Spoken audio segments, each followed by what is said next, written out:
서양 시문학사를 대표하는 한 권의 유명한 시집이 있습니다.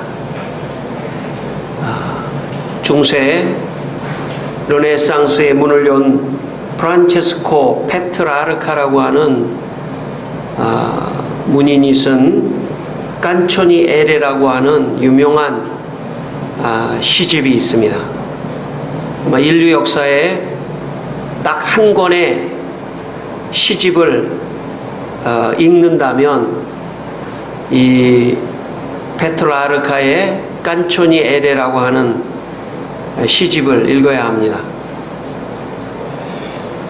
이 시집은 주로 페트라르카라고 하는 역사적 인물이 사랑하는 여인 라우라라고 하는 여인을 생각하면서 지은 시들이 주로 모여져 있습니다. 1327년 4월 6일 금요일 페트라르카는 라우라라고 하는 여자를 보고 첫눈에 사랑에 빠지게 됩니다. 그의 시집에는 그때 자기의 마음을 이렇게 표현을 했습니다. 그날 그대의 아름다운 두 눈이 나를 사로잡았으니 여인이여 나는 사랑의 포로가 되어 정신을 잃고 말았다오. 사랑 앞에 완전히 무기력한 나에게 사랑이 찾아들고 또 심장으로 향하는 길은 두 눈으로 활짝 열렸으니 이내 두 눈은 눈물의 통로가 되었다오 라는 시를 남겼습니다. 하나님께서 참 남자와 여자를 창조하시고 그 마음속에 서로 사랑하도록 하는 마음을 주셨습니다. 그래서 우리 마음속에 사랑하는 마음은 자연스러운 것입니다. 이 마음을 억제해도 안 됩니다. 자연스러운 마음이고 하나님께서 주신 마음입니다. 특별히 결혼을 앞둔 젊은 남녀들의 마음에 사랑이 없다면 그 사람은 병들어 있는 사람일 수 있습니다. 사랑이 있어야 합니다. 사랑이 있어야 합니다. 그래서 서로 교제를 하고 사귈 때에도 다른 조건보다 사실 사랑이 중요합니다. 사랑의 마음이 가장 중요하다고 볼 수 있습니다. 그런 마음이 없다면 그런 마음을 하나님께서 다시 회복해 달라고 기도해야 합니다. 그래서 사랑하는 마음이 있어야 됩니다. 그래서 사랑하는 마음으로 결혼할 수 있는 그런 것이 되어야 합니다. 물론 결혼 후에도 사랑을 계속해야 합니다. 그래서 창세기 29장 20절에 보면 야곱이 결혼한 후에 자기의 부인 라헬을 사랑하는 까닭에 7년을 며칠같이 여겼더라. 그런 말씀이 있습니다. 사는 게 아까워야 됩니다. 이제 사랑할 날이 얼마 안 남았구나. 인생이 그게 행복한 겁니다. 사는 날이 이제 얼마 안 남았구나. 왜냐하면 다 죽거든요. 물론 하늘나라에 가서도 우리 꼭 같이 살자 이렇게 이제 할 수 있지만 그러나 그런 정말 애틋한 마음이 꼭 연인들에게만 있는 것은 아닙니다. 결혼해서 5년차, 3년차, 10년차, 20년차, 30년차 죽는 순간에도 우리 꼭 둘이 손을 잡고 죽자 할 만큼 사랑하는 관계라면 그것보다 아름다운 것은 없습니다. 여러분, 하나님을 믿는다는 것은 하나님께서 주시는 사랑도 물론 받지만 하나님께서 창조하여 주신 우리의 마음의 이 사랑을 회복하는 것입니다. 여러분, 오늘 이 아침에 하나님께서 우리의 마음을 회복시켜 주기를 원합니다. 여러분의 마음, 특별히 사랑하는 마음, 부부간에 사랑하는 마음이 회복되는 시간이 되기를 바랍니다. 또 자녀와 가족 간의 사랑이 회복되는 그런 시간이 특별히 되기를 바랍니다. 사랑, 이 말만 들어도 굉장히 참 기분이 좋지 않습니까? 예. 사랑이 회복돼야 돼요. 누구라고는 얘기는 안 하겠지만은 얘기를 들어보면 여러분 잘 아실 겁니다.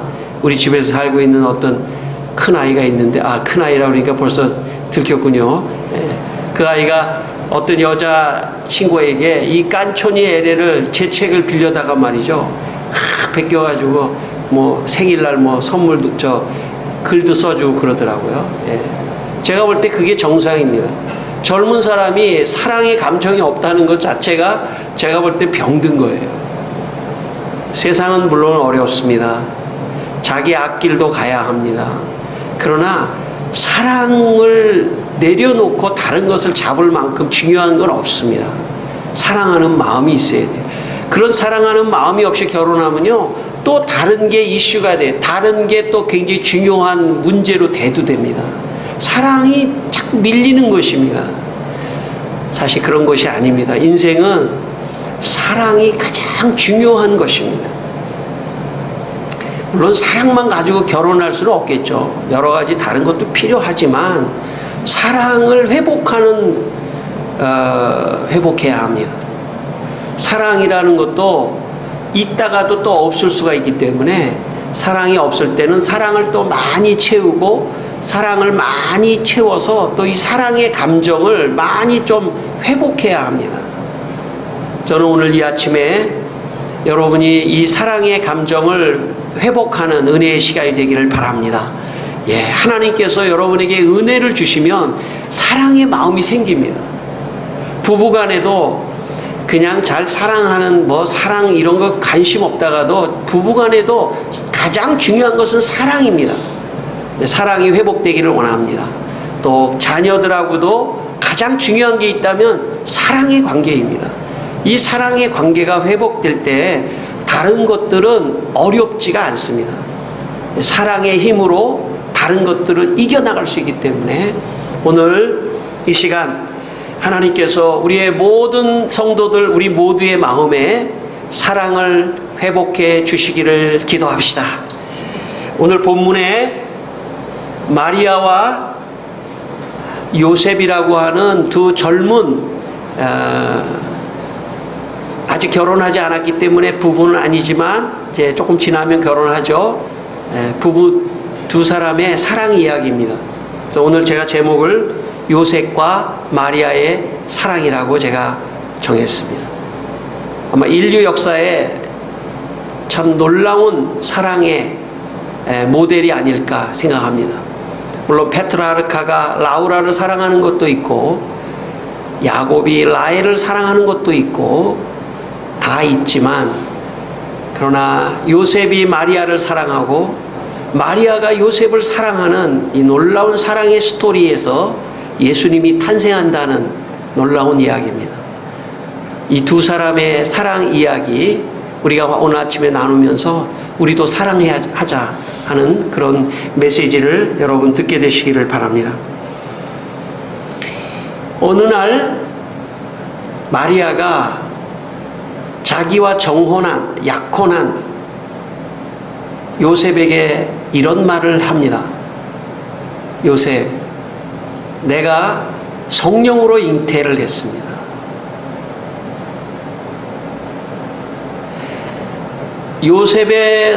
요셉의 이야기를 들었을 때 있을 수 없는 일이죠. 무슨 성령으로 잉태입니까?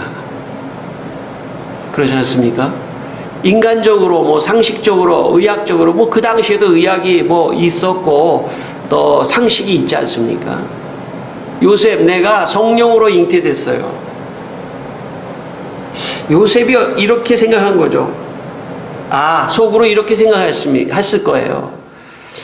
지금 약혼한 상태인데 잉태를 했더니 이거는 간음을 한 거구나. 그렇게 생각을 했을 가능성이 높습니다. 왜냐하면 19절에 보니까 요셉이 가만히 끊고자 했어요.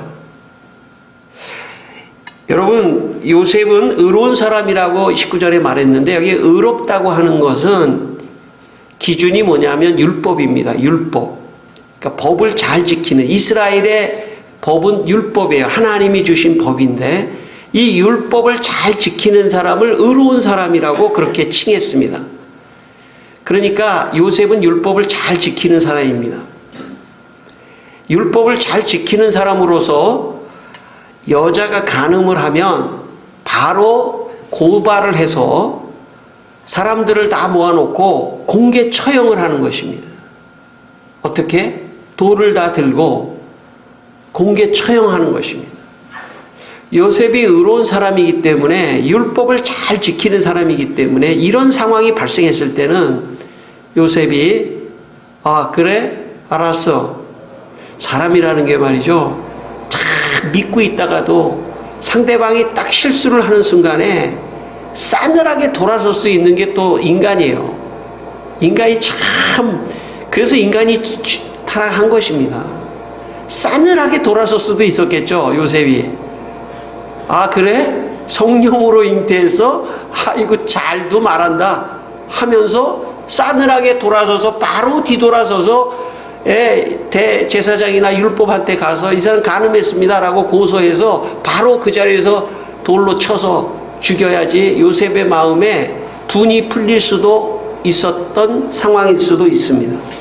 그런데 요셉은 마리아를 사랑했습니다. 오케이, 네가 실수를 했다 하더라도 그냥 가만히 끊고자 하겠다, 이런 마음을 가졌다는 것입니다. 그 저변에는 요셉이 마리아를 무척 사랑했다는 것을 의미합니다. 여러분, 이만큼 사랑해 줄 수 있는 사람을 만나는 것이 인생의 축복입니다. 여자도 마찬가지죠. 남자를 사랑해 줄 수 있고 믿어줄 수 있고 신뢰할 수 있고 존경할 수 있고 하는 그런 관계가 가장 중요한 관계입니다. 이 세상에 많은 사람들이 이런 관계를 지속하지 못하니까 조그만 것에, 아니 큰 것에, 조그만 것만이 아니라 아니 큰 것에 충격을 받고 참 헤어지는 경우도 얼마든지 있지 않습니까? 사랑이 중요합니다. 신뢰해 줄 수 있는. 여러분, 다른 건 다 믿어도 여자가 내가 잉태를 했는데 성령으로 잉태했다는 말만큼 거짓말 같은 거짓말은 없습니다. 마리아도 믿을 수가 없었죠. 천사가 나타나서 너는 이제 성령으로 잉태할 것이다, 하나님의 기적과 같은 역사로 잉태할 것이다. 마리아도 믿을 수 없었지만 그걸 받아들였습니다. 그리고 요셉에게 이 얘기를 했습니다.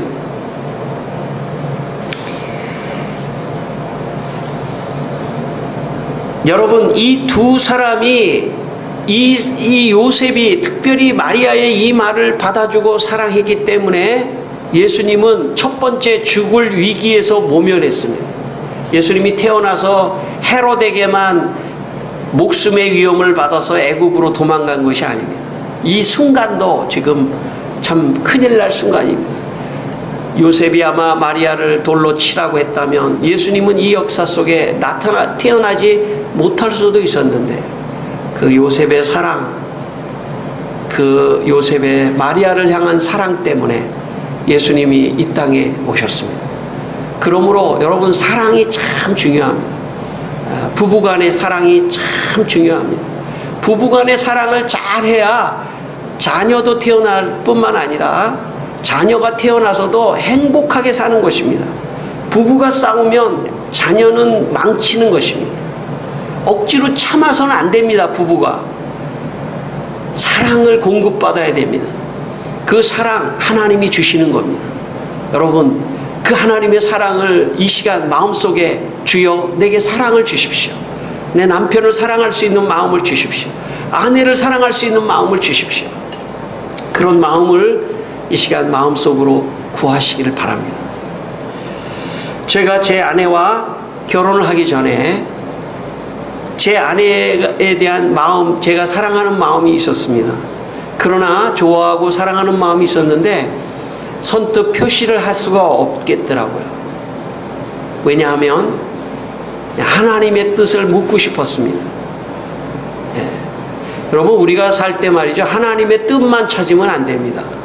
내가 좋아하지도 않는데 하나님의 뜻만 찾아서 결혼하는 것도 그것도 잘못된 거예요. 내가 우선 좋아야죠. 우선 좋은 마음이 있어야죠. 거기에 또 하나님이 또 허락하는 마음을 주신다면 그거는 맞는 겁니다. 근데 나는 전혀 좋은 마음도 없는데 하나님이 뭐 뜻이 어디 있습니까? 라고 하는 거는 순서가 제가 볼 땐 틀렸다고 봐요. 저는 좋아하는 마음이 있었는데 그래도 하나님의 뜻이 있나라고 기도를 했습니다. 하나님의 뜻이 있는지를 기도할 때 제 마음속에 참 하나님이 그 확신을 주시는 그런 마음이 생겼습니다. 그래서 제가 제 아내에게 제 마음을 말하고 또 사랑을 전해서 제 아내가 그걸 받아주셔서 결혼을 했습니다. 오늘 본문 20절에 보시면 요셉이 이 일을 생각할 때 그 얘기 뭐냐면 끊어야 되겠다. 소극적으로 조용히 끊어야 되겠다. 요셉이 마리아를 사랑을 했지만 선뜻 그 상황을 받아들이기에는 좀 확신이 없었던 것 같아요. 요셉에게. 그래서 소극적으로 끊자. 조용히 끊어서 율법에 고소를 하진 않지만 그렇다고 결혼하는 건 아니고 조용히 끊어서 이 일을 해결해야 되겠다. 이렇게 요셉이 생각한 것 같습니다. 그런데 이 일을 생각할 때 꿈에 현모한 가운데 꿈속에서 주의 사자가 나타납니다. 주의 사자가 나타나서 마리아 데려오기를 두려워하지 말라. 그는 성령으로 잉태된 것이다. 그렇게 마리아에게, 이제 요셉에게 주의 천사가 말을 했습니다. 요셉의 마음속에 확신이 조금 덜했던 거죠. 인간적으로 내가 사랑하지만 결혼할 만큼, 내가 이걸 감당할 만큼, 이 성령으로 잉태했다는 이 사건만큼 감당할 마음이 부족했는데 주의 사자의 음성이 들리는 순간 마음속에 확신이 들었던 것입니다. 여러분, 주님의 음성이 우리의 영혼 속에 들려야 합니다. 확신이 있어야 합니다. 그 확신을 받으셔야 합니다. 그래서 결국은 요셉이 마리아를 받아들여야 되겠다라는 결정을 합니다. 여러분, 우리가 하나님의 말씀을 듣는다는 것은 하나님의 말씀을 듣는 가운데 어떤 설명할 수 없는 나에게만 주시는 어떤 확신과 마음, 그런 것들이 있습니다. 영적으로. 그런 것들을 마음에 받으셔야 합니다. 사람은 너무나 깊어서 나 자신도 나 자신을 모릅니다. 그러나 하나님께서 여러분 각자의 마음을 가장 잘 아십니다. 나보다도 더. 그래서 가장 필요한 것을 말씀하시고 확신시켜 주시고 그렇게 하시는 겁니다.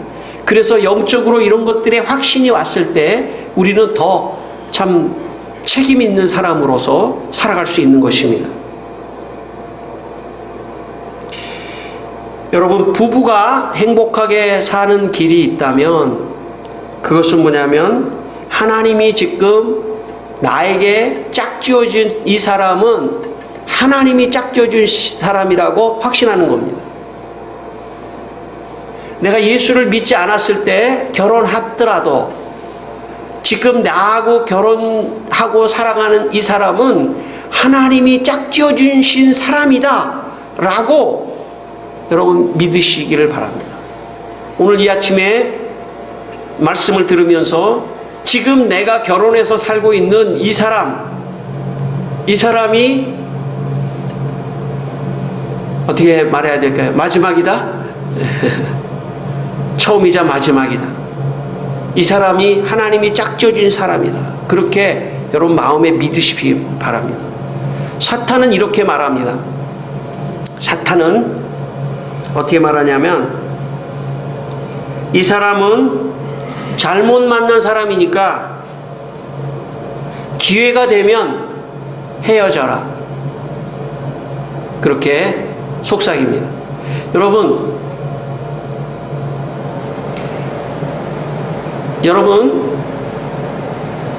우리가 결혼을 해서 10년, 결혼을 해서 요즘에 뭐 평균 수명이 많아졌기 때문에,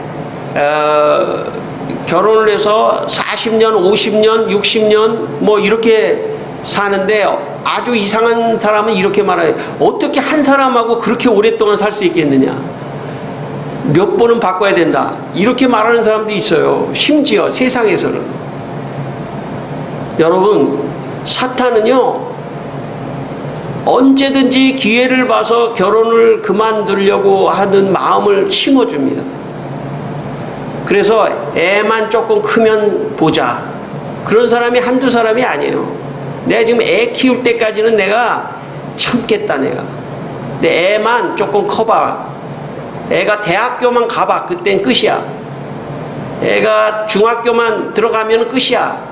이렇게 생각하면서 그냥 하루에도 몇 번씩 끝장을 마음속으로 내는 사람이 한두 사람이 아닙니다. 솔직히 말하면.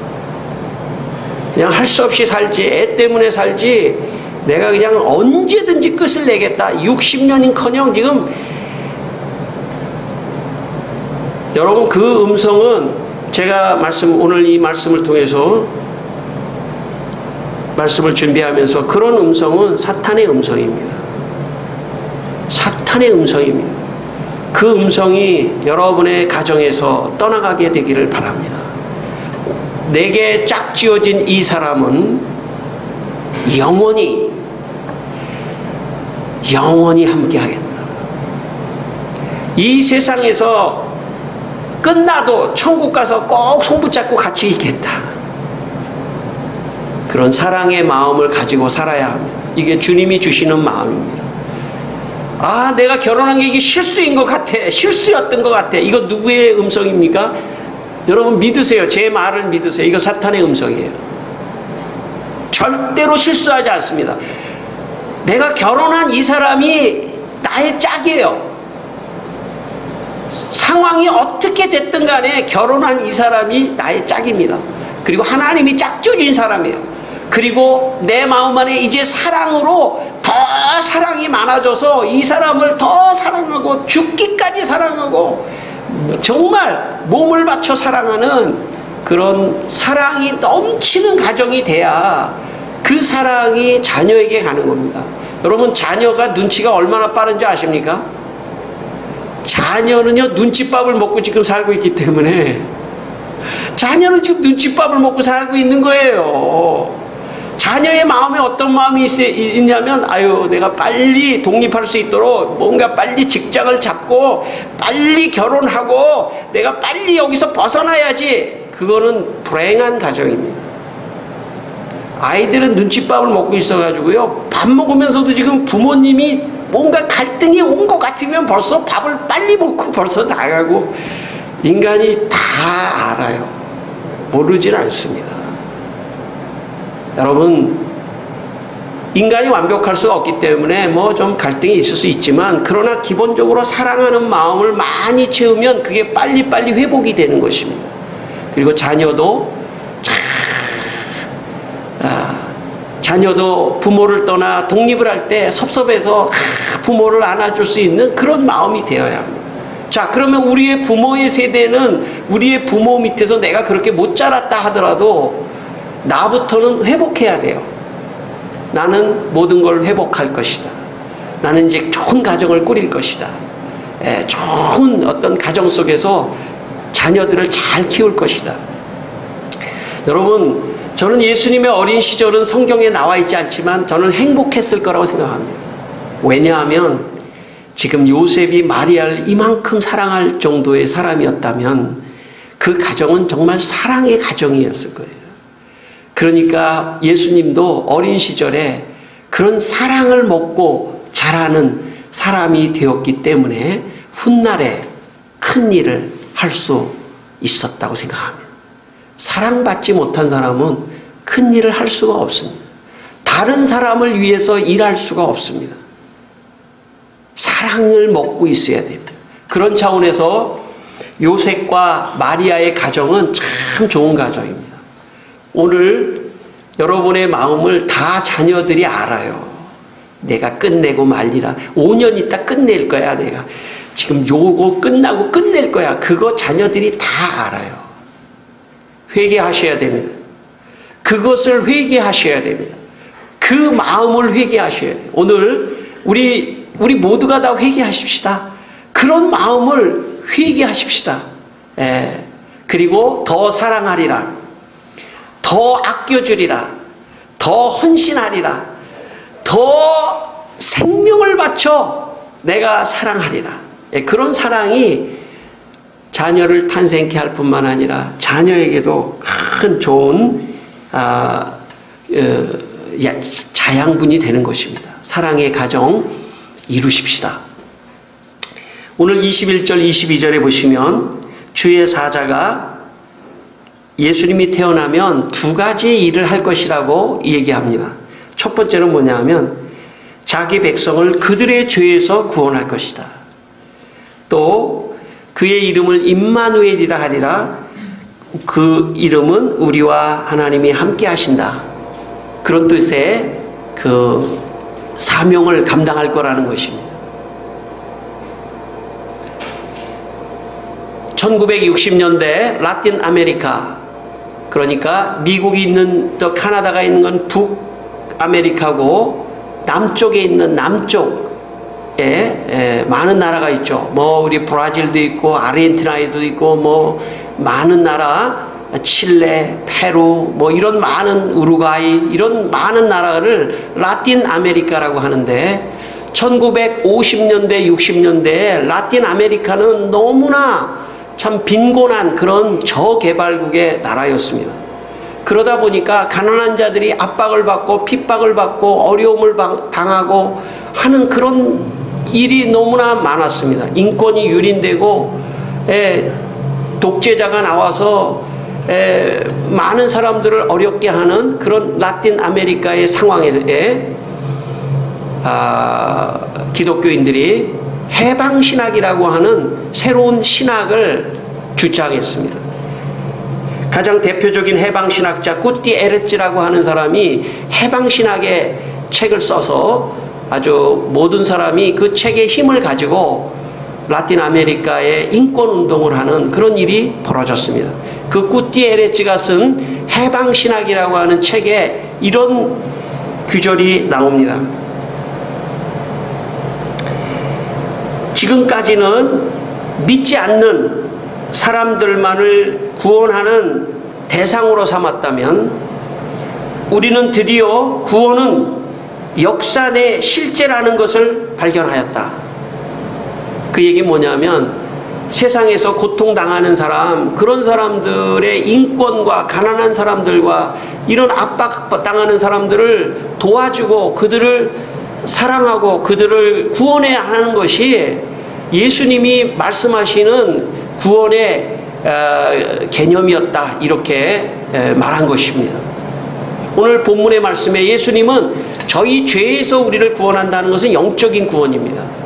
그러니까 십자가 위에서 우리의 원죄를 구원하는 죄뿐만 아니라 우리와 함께하는 임마누엘, 함께한다는 건 뭐냐면 고통 속에 있는 자들과 함께한다는 뜻입니다. 그래서 실제로 예수님은 가난한 자들은 복이 있나니 하면 그들을 위로했습니다. 가난한 자들을 위로했습니다. 제가 처음 전도사를 저 망원동이라고 하는 망원동의 망원제일교회에서 제가 처음 전도사를 했습니다. 25살 때. 정말 젊은 때가 있었습니다. 저도 그때 전도사를 했는데 그 교회를 개척한 전도사님인데, 그 개척한 전도사님이 옛날에 망원동은 70년대 망원동은 어떤 곳이냐면 분뇨 처리장이에요. 분뇨. 그래서 거기가 망원동이 참 어렵게 판자촌에서 살고 있는 그곳에 이제 교회를 개척했습니다. 그리고 정말 이 전사님이 몸이 안 좋았는데 폐병이 있고, 옛날에 사실 못 먹어서 폐병이 많았는데 그 폐병 걸린 그 몸을 이끌고 말이죠. 이 문을 가만히 해요. 이 대문이 가만히 이렇게 판자촌에 그런데 문을 열고 쌀독에 쌀 갖다가 부어주고, 그런 교회를 개척했습니다. 그때 저는 그 교회 전도사로, 교육 전도사로 가서 같이 봉사를 했습니다. 그런데 그런 어떤 이 가난한 이들과 함께 살아가는 그런 어떤 마음을 가지고 살아갔습니다. 왜냐하면 예수님께서 가난한 자를 위로하고 그들과 함께 있어줬고, 병든 자와 함께 있어줬고, 병자를 고쳐줬고, 연약한 자와 함께 있었기 때문에 이 구티에레즈 같은 사람은 라틴 아메리카의 그런 어려움을 보고 예수님과 같이 가난한 자의 편에 서야 되고, 인권이 유린당하고 어려운 사람 편에 교회가 있어야 된다. 이게 예수님의 정신이다. 그렇게 말했던 것입니다. 여러분, 예수님이 이 땅에 오시지 않았다면 예수님에게 그런 사상을 배울 수가 없는 거죠. 예수님이 오셨기 때문에 그분은 우리 죄를 위하여 십자가 지셔서 근본적인 원죄를 용서하심으로 우리가 다 지옥의 감옥으로 갈 수밖에 없는 데에서 우선 꺼내주셨을 뿐만 아니라, 그건 영적인 것이죠. 우리의 삶의 현장에서도 예수님이 가까이 다가오셔서 그들을 대변해 주시고, 빵 오병이어의 빵을 만들어 주시고, 정의를 실현해 주시고, 함께 해 주시고 하는 그런 참 구원을 이루어 주셨던 것입니다. 오늘 교회, 우리는 그런 예수님의 사역을 우리 마음에 간직해야 합니다. 그래서 우리가 할 수 있는 대로, 우리가 할 수 있는 범위대로, 우리가 다 할 수 있는 건 아닙니다. 할 수 있는 범위 내로 우리가 약한 자를 생각하고 가난한 자를 생각하는 그런 사람들이 되어야 합니다. 여러분, 저는 여러분이 무척 훌륭한 분이라고 생각해요. 정말로. 여러분이 여러분의 마음속에 그런 마음, 주님이 주신 마음입니다. 그 마음으로 여러분, 예수님과 같은 그런 마음을 잃지 않고 우리가 해야 됩니다. 그 예수님이 이 땅에 오시기 위해서는 마리아와 마르다의 사랑의 결실이었던 것입니다. 그 두 사람이 사랑이기 때문에 이게 깨지지 않아서 놀라운 역사가 일어났고, 그 부모님의 사랑의 보호 속에서 예수님은 잘 자라셨다가 역사 속에 이런 일들을 할 수 있었던 것입니다. 우리가 자녀들이 있다면 그 자녀를 잘 보호해야 돼요. 제가 볼 때는 잘 먹여야 되는 것도 있죠. 사랑으로 보호해야 됩니다. 그리고 너는 사명이 있다. 우린 다 사명이 있어요. 걱정하지 마. 사명이 있어. 그렇게 예수님을 키웠다고 저는 생각합니다. 오늘 본문 24절에 요셉이 잠에서 깹니다. 잠에서 깨고 주의 사자가 말한 대로 마리아를 데려오는 걸 두려워하지 않고 데려와서 아기 예수님이 낳을 때까지 동침하지 않았다. 이거는 굉장히 보호했다는 뜻입니다. 얼마 전 제가 TV에서 탈북한 사람들의 이야기를 하는 TV 프로그램이 있어요. 그걸 저는 자주 좀 보는 편입니다. 북한의 어떤 상황, 통일의 상황, 이런 것도 좀 봐야 되기 때문에 자주 보는데, 어느 날 어떤 부부가 나왔는데 북한에서 둘이 사랑하는 사이래요. 사랑하는 사이였대요. 근데 북한에서는 딱 정부에서 딱 잘못한 게 딱 걸리면은 그냥 바로 그냥 아오지 탄광이든지 그냥 바로 죽는 거예요. 근데 그 남편이 뭔가 잘못을 했답니다. 남편이 아니죠. 애인이죠. 둘이 연애하는 사이인데. 근데 그 남자가 딱 잘못을 하니까 이제 어떻게 됩니까? 이거는 인민재판에 가든지 노동 감옥에 들어가야 되잖아요. 그래서 이 사람이 탈북을 해야 되겠다고 생각했습니다. 그래서 여자한테 이렇게 말합니다. 우리 같이 갈까? 딱 그러니까 여자가 같이 가겠습니다. 해가지고 둘이 탈북을 했는데, 너무 급하다 보니까 저 중국을 돌아서 탈북을 해야 되는데 너무 급하다 보니까 탈북할 곳은 딱 한 군데밖에 없더래요. 비무장지대를 통과해서 탈북하는 건데 거긴 죽을 가능성이 더 많은 거죠. 잘못하면 뭐 뒤에서도 총 쏘고 지뢰를 밟고 죽을 수도 있는데, 비무장지대를 통과하는데 둘이 사랑하기 때문에 우리 죽어도 같이 죽자. 그리고 비무장지대를 그 지뢰밭을 통과해서 둘이 탈북을 해가지고 행복하게 사는 부부를 제가 봤습니다. 여러분, 행복하게 사는 이 마음이 참 얼마나 귀한지 모릅니다. 모든 어려움도 이길 수 있는 거죠. 죽음도 이길 수 있는 겁니다. 오늘 성경에 마리아는 한마디도 안 해요. 마리아는 한마디도 안 합니다. 요셉에게 말하는 거죠. 요셉, 내가 성령으로 잉태했어. 누가 연출가가 있으면, 감독이 있으면 그때 그 마리아의 눈빛을 좀 카메라에 담았으면 좋겠어요. 아마 요셉을 믿는 마음이었겠죠. 여보, 내가 성령으로 잉태했어. 그러나 말로 설명할 수는 없어. 그러나 내 눈빛을 보고 나를 믿어줘 라고 했을 겁니다. 그리고 요셉은 그 마음을 읽었을지도 몰라요. 사람은 읽는 거거든요. 눈빛을 보면 읽을 수가 있어요. 사랑한 거죠. 여러분, 마리아가 요셉을 믿지 않았다면 어떻게 됐을까요? 요셉을 믿지 않았다면 도망갔을 것입니다. 아마 요셉을 떠났을 거예요. 그러나 내가 요셉에게 말하면 요셉이 나를 믿어주고 보호해 줄 거라고 하는 신뢰와 믿음과 사랑이 마리아에게도 있었던 것입니다. 요셉과 마리아, 오늘 이 본문 속에서 우리는 중요한 교훈을 얻습니다. 예수님은 사랑하는 이 부부 가운데 태어났습니다. 예수님은 가장 행복한 가정에서 태어났습니다. 훗날에 예수님이 위대한 일을 할 수 있었던 것도 이 두 사람의 이 사랑 보호 속에서 자랄 수 있었던 것입니다. 성탄절을 기다리며 부부가 더 사랑하십시다. 성탄절을 기다리며 가족끼리 더 사랑하십시다. 그리고 좋은 자녀를 키워낼 수 있는 힘은 사랑입니다. 오늘 이 아침 성탄절을 기다리며 이 사랑이 여러분에게 임하기를 주의 이름으로 축원합니다. 기도하겠습니다. 다 같이 기도하겠습니다. 하나님, 사랑의 마음을 주십시오. 우리 가정에 사랑을 회복시켜 주시옵소서. 아버지 하나님, 성탄절을 기다리며 아버지 하나님, 우리 마음, 우리 가정 안에 참 사랑을 회복하여 주시고 자녀를 사랑하게 하시고 주님, 사랑의 귀한 가정이 되게 하시고 주여 교회가 되게 하시고 이 나라 이 민족이 되게 하여 주시옵소서. 사랑합니다. 서로 사랑이 넘치는 가정이 되게 하여 주시기를 기도합니다. 우리가 부족합니다. 회복시켜 주십시오. 이 아침에 우리 모든 성도들을 축복하여 주시옵소서. 아멘. 주님, 하나님 아버지, 우리 성도들에게 사랑의 마음을 부어주셔서 사랑이 넘치는 성탄절을 맞이하게 하여 주시옵소서. 예수님 이름으로 기도합니다.